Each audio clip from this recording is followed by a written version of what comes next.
What's going on, guys? I'm back. I watched the fights yesterday, Robocop versus Fluffy Man, and it inspired me. I want to make a video matchmaking the top 15 middleweights in the UFC.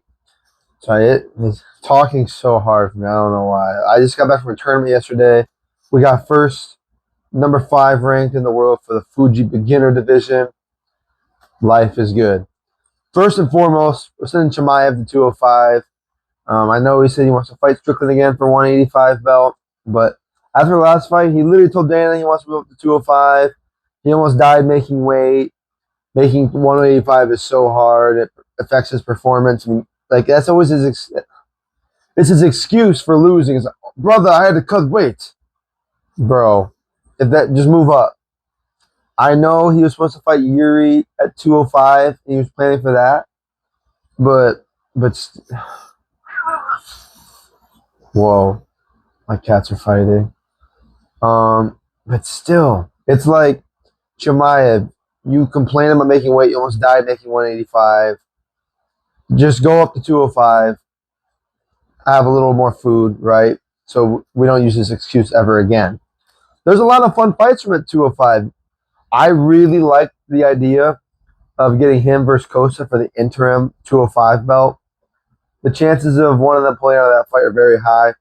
I wouldn't even mind getting an immediate title shot at 205, just because he was like really dominant throughout his entire career until the Strickland fight. But I would like to see him fight before the belt. I think Yuri Prohaska would be a good fight. So immediately Chimaev, you're going 205, bud, not at 185 anymore. The title fight we're making is Strickland versus Imavov. I do think Imavov deserves the title shot, but I do think Strickland's going to beat him again. And that way, Imavov can go back to the gulag of fighting 4 to 5 times before you be considered for a title shot. I think it needs to happen.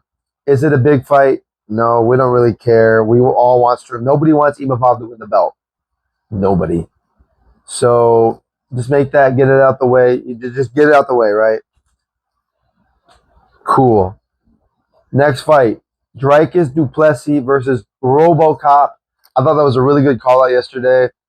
I just want to talk about that fight for a minute.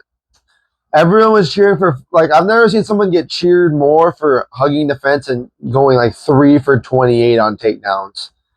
At some point in the fight, it might have been more by the time the fight was over, but at some point in the fight, the commentary did mention that Fluffy was like 3 for 28 on takedowns, which is nuts. Like, I've never seen someone get cheered more for being so ass against the fence. But yeah, man, Robocop looked really good in this fight. He really should have finished Fluffy. I don't know why he didn't. I don't know why he would engage. I know he's a high-level jiu-jitsu artist, so is Fluffy. He was engaging in the ground too much. When Fluffy would go down, he would try to go down to the ground with him, and I was like, you should just let him back up. Fluffy is drowning on the feet. Bring it up to the feet. Even if you're a good jiu-jitsu, you're a way better striker than he is. I thought Robocop looked amazing. And really, man, Robocop's been on a tear for a while now. His only real loss he's had was to Jared Cannonier. And Jared Cannonier kind of fluked that one. You know, Robocop was beating his ass, and he gassed out and got caught. So I think it was a fluke. I think if there was a fight again, Robocop would win. Jared Cannonier is really good at fluking them guys like Strickland and everything. So it's not a bad loss. Not a bad loss. And he's also made up for it tenfold since. So I think DDP versus Robocop is a good fight. I do think DDP would win. I think Robocop, he always gasses out. Everyone's saying his cardio looks really good after the last fight, rounds 4 and 5. Round 3 was really bad. If you have a round 3 like that where you're that gassed out in the previous one against DDP, you're going to get finished. You're going to get finished. You're not going to be able to hang in there. You're going to get finished. So I do think DDP would win. DDP has a really solid claim to the title, saying, "Hey, I beat Strickland twice." I do think beating Kamaru Usman should not get you a title fight. I think he does need to fight one more time. I think that he could have just fought Strickland before fighting Usman. I think he could have had that, but after the Usman fight, I'm like, he did really good. I want to see him fight again. I think him versus Robocop. If he beats Robocop, that is a very good win to claim for the title. I think he beats Robocop, but I think it's a good fight. And I really hope the UFC goes in that direction instead of giving Robocop some fuck ass opponent. And it's like, yeah, bud, you want Chara Bullet next, right? Like, I really hope they don't do some bullshit. I think that DDP versus Robocop is a very good fight. And I'm glad to see people online, for a majority, feel the same. I'm going to flip my page here. All right. Caio Borralho, I want him to fight Christian Leroy Duncan. They're both on really good runs. Caio did lose that fight to Imavov, but besides that, he was on a good rebound against RDR. I just think it makes sense. You know, if you look above Caio, there's no one really so crazy he could really fight. That would be like, oh my God, that's a great fight. There's no one like that, really. So I like Caio Borralho versus Christian Leroy Duncan. Christian Leroy Duncan is one of those guys that's winning and winning and winning, but like not getting a lot of recognition. So this is a big fight. Caio Borralho has a lot of fans. There's a chance for Christian Leroy Duncan to make some dents in the division and really bring it on. Really steal that pop from Caio Borralho. I think this is a good opportunity for him. Moving on, this is one I feel like I cooked really hard on. Brendan Allen versus Joe Pyfer. Come on. You can give it up for me. I know. That's a really good fight. That's a very good fight. I really hope everyone else is kind of on this train too, because I just think it's a great fight. Like, both of them are on pretty solid runs, you know. And both of them have like a loss not too long ago. I mean, Joe Pyfer's was in like 2024, 2023, Jack Hermanson. Both of them are kind of in the same boat, really. Both of them are coming off solid wins. Neither of them are title shot worthy wins. Both of them, if they were to fight, their best win in that run would be against whoever loses, if that makes sense. Like honestly, why not put this on the same card as DDP versus Robocop? They all kind of fought, except for Joe Pyfer, all kind of fought same time. You could put them on a card for 2027, early 2027. I think that's a good. You put them on that card. Whoever does the best, like let's say, I'm not saying it's gonna happen. There's no way this happens. If this happens, it's like this gonna be so mad. DDP versus Robocop, split decision, boring, control time, no meaningful damage. Joe Pyfer goes out there and colds Brendan Allen. Brendan Allen goes out there and submits Joe Pyfer. Are we really mad if Joe Pyfer or Brendan Allen jumped the line over that? I'm not. I think that's fine. I think that's perfectly fine. So yeah, they would be both of their best wins, beating each other. I really think that this fight, out of all the fights I'm going to talk about, this one makes the most sense. I think this is what you do. This is a good fight. Moving on to Israel Adesanya. I think it's time we knock him out of title contention. He's on a big losing streak. I think it's just time to remove him from contention. You know, I don't really like him. I never really liked him. I always said he was annoying, cringy, whatever. I think he's boring now. He just looks like really slow. The DDP hate watch is one of my best hate watches of all time. Followed up by Imavov and fucking Joe Pyfer. So, oh my goodness. These cats are crazy. I think he should have been fighting either Damian Penis or Yusri Belgori. They're both booked, unfortunately. So now we have to look to other places. Now, I know he's still in the top 15, but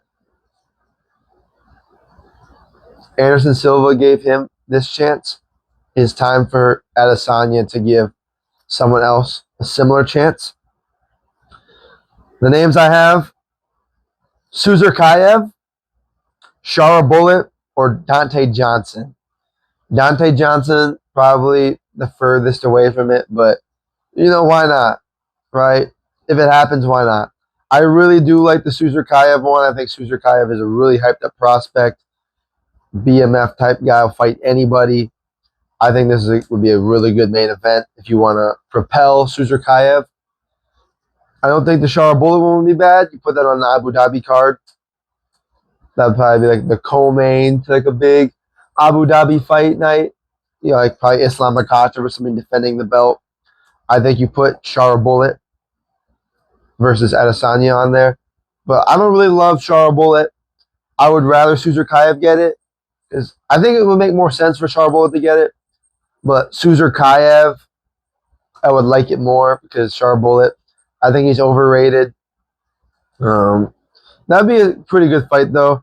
And then Dante Johnson, he's just not booked, undefeated, good fighter, right? If it happens, cool. If you want to do an Unk versus Unk type matchup, I don't think Vicente Luque would be a terrible fight. That's less of Adesanya fighting prospect. Everyone wants to throw prospects at Adesanya. People on winning streaks, people on this, right? Why not Vicente Luque, man? He's been around a long time. That'd be kind of a fun fight, and that's when Adesanya could actually win. I think a lot of these matchups, like Damian Penis, Suzurkayev, Belgori, you're like, okay, we're using Adesanya to build these people up. Vicente Luque is like an actual fight. You're like, okay, this is kind of cool, right? Like, this is actually good for Adesanya. Adesanya can win this. Vicente Luque can win this. This is a good fight. Alaskarov is also unbooked. I wanted to mention that. Alaskarov unbooked. But I wouldn't be so excited about that. If you give Israel Adesanya fucking Ikram Alaskarov, you're kind of like, all right, bud, it's done for you. No more big fights. Last one I have, you can rematch Kelvin Gastelum. That fight's in the UFC Hall of Fame. Why not run it back? That'd be sick as hell for all the OGs. I don't think that's a bad idea. But out of all these, I think my favorites, I like Suzurkayev, and I like Vicente Luque fight. I actually like that. Am I nuts for saying that? Am I nuts for saying that that's a decent fight to make? That's not an absolute shitter? I think that's actually I think that's the direction Adesanya needs to start going. Is less of these main event type marquee matchups and more of these fun scraps that are like on the pay-per-view main card. I think that Suzurkayev Adesanya or Shara Bullet Adesanya, either one of those can be a co-main. I think if you do Vicente Luque, that's like an opener to a main card. I don't know. I think that's the direction Adesanya needs to go. That's what I would like to see. Next up, Bo Nickel, I got him versus Jared Cannonier. I think that's a good matchup. I'm tired of Bo Nickel fighting all of these chuds, all these guys he's obviously better than. He's closing his like minus 2,000 favorite against them, right? Some insane favorite lines. He fought one good fighter, RDR. He lost. RDR is moving up a weight class. RDR is underrated, especially that first round RDR. I think he's very good. I really like RDR. Ever since one championship, I've been watching him. It's time for Bo to fight somebody a little more cemented into the UFC top 10, top 15 area. Jared Cannonier would be a really good fight. I think that would be a sick fight. I really don't even know who I would pick there. I do think Bo Nickel, that would be one Bo Nickel would kind of build his career on. I don't think he's not gonna highlight Jared Cannonier. If he wins, it's going to be like 29-28, close decision. We're like, wow, Jared Cannonier, it's tough. He fought back, won a round off Bo Nickel, right? Probably going to move down out the rankings. That's the kind of direction Jared Cannonier is going. And then we're going to look at Bo Nickel, and we're like, all right, Bo Nickel is not just this world beater, right? Like he's proven to be beatable. but we're gonna be like, wow, like Jared Cannonier kind of saw some holes in his game, right? Jared Cannonier was able to stop a lot of the wrestling. He's not just overhanding these randoms. Poor Kyle Dawkins, right? Cody Brundage, like those days are done. Done with the Bo Nickel treatment. It's time. You've been on all these big cards. You were over Yuri Prohaska and Aljamain Sterling on UFC 300. You were above Diego Lopez in the White House fight. He keeps getting these really big fights against nobodies. It's time. It's time to move him up. And if you sink or swim time, right? Sink or swim time. Give him Jerry Cannonier. See what the vet can do to him. I don't think I talked about who Fluffy should fight. I want him to fight the loser of Brendan Allen versus Joe Pyfer. I think he needs to take some time off, figure out his game a little more. He's really getting exposed with the body shots, and he's getting exposed in the striking. And Jared Cannonier, not Jared Cannonier, my bad. Robocop and Strickland have kind of given us the blueprint on how to beat him. But that's what I think for the top 15 at middleweight. Let me know what y'all think. Let me know if I'm tripping on any of these. Let me know if y'all think these are good. Subscribe, comment, whatever. If you like more of this stuff. I'm going to keep trying to stay consistent with this, but that's what I got for now, and I'll see y'all in the next one.